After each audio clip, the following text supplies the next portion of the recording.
안녕하세요. 안철호입니다. 자, 오늘 이 시간에는 페이지 259페이지 빛에 대한 내용으로 들어가 보도록 하겠습니다. 자, 우선 이제 앞부분에서는 지난 시간에 배웠었던 파동에 대한 내용을 이제 빛에다가 적용을 시키는 내용들인데요. 첫 번째로는 이제 빛의 반사 용어 보시면은 정반사와 난반사에 대한 내용이 나와 있습니다. 자, 우선은 이 정반사라는 것은 어떠한 매끄러운 어떤 표면에서 반사가 이렇게 그림에서 보다시피 이렇게 깔끔하게 이렇게 일어나는 이것을 이제 우리가 정반사라고 일하게 되는 거고요. 난반사는 이제 상대적으로 이제 약간 표면이 울퉁불퉁한 곳에서부터 일어나는 이제 반사를 우리가 난반사다 이렇게 표현을 하게 됩니다.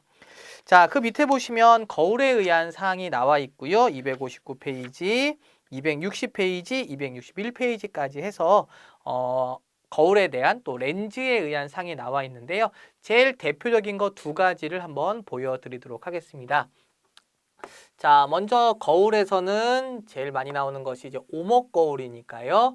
오목 거울에 의한 상을 한번 보여드릴 텐데, 자, 우선은 이제 구심이 이렇게 있고, 그 다음에 초점을 이렇게 그려놨을 때, 자, 물체의 위치에 따라서 상의 위치를 어떻게 우리가 찾아낼 것이냐 라고 했을 때는 두 가지의 선을 기억하시면 됩니다.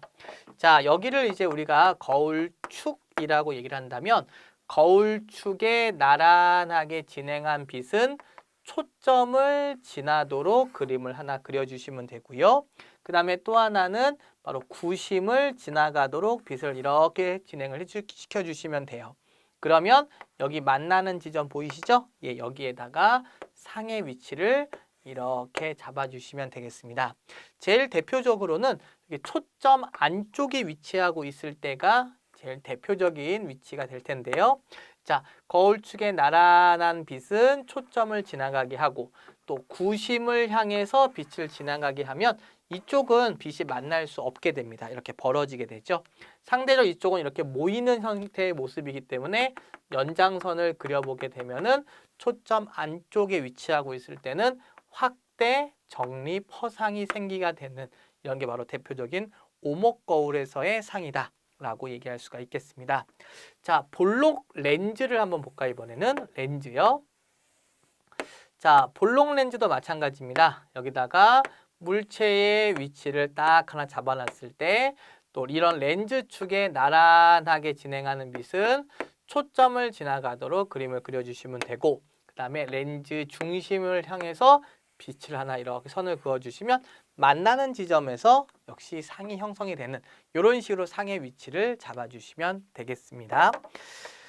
자, 그 다음에 이제 오른쪽에 보시면은 261페이지에 바로 빛의 굴절에 대한 역시 굴절 법칙, 스넬의 법칙에 대한 내용이 나와 있고요. 이 내용은 파동에서 우리가 했었던 것과 어차피 중복되는 내용이기 때문에 그 부분에서 다시 한번 확인해 주시면 될 것이고요. 여기서 한 가지 더 봐야 될 거는 이제 262페이지에서의 빛의 전반사에 대한 개념이죠. 이 전반사에 대한 건 상당히 중요하기 때문에 여러분들이 꼭 알고 계셔야 되는 거고, 자, 전반사라는 것은 조건이 필요합니다. 전반사라는 것은 일단 두 가지의 조건이 있는데요.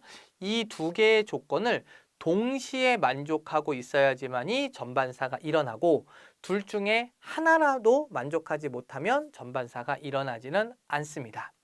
일단 전반사의 첫 번째 조건은 바로 굴절률이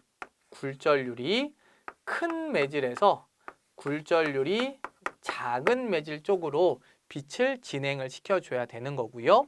그 다음 입사각이 임계각보다 클 때 바로 전반사가 일어나게 됩니다.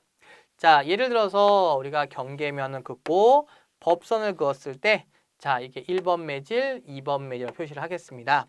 자, 이랬을 때 여기에 굴절률이 크고 이쪽에 굴절률이 작다라고 얘기를 했을 때 굴절률이 큰 매질에서 작은 매질 쪽으로 빛을 이렇게 쏴줍니다. 그랬을 때 이 입사각 I가 바로 임계각보다 크다면 전반사가 일어나게 되는 거고요. 만약에 임계각과 같은 각으로 입사를 시켰다면 그때는 굴절각이 이렇게 90도로 이렇게 진행을 하게 됩니다.